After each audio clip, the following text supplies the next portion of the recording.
дар WhatsApp ҳамроҳаш гап мезанеду бароятон гуфт сурат равон кун. пас ин видео барои шумост.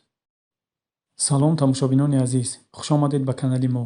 умедворем сиҳату саломат ҳастед.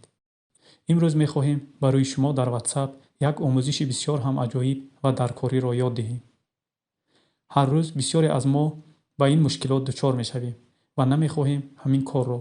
вақте ки мо бо ягон нафар гап мезанему, он шахс аз мо расм хоҳиш мекунад ки мо равон кунем ва мо намехоҳем. ва агар мехоҳед расмеро равон кунеду барои ягон шахс, он шахс сахранид накунад ё гирифта натонад. барои ин кор мо расмро аз телефонамон интихоб мекунем.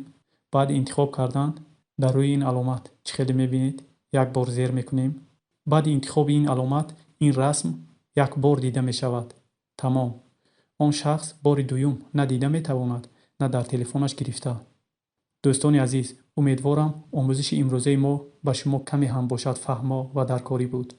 агар шумо инро медонистед ё ягон фикру андешае доред, дар поёни видео барои мо нависед.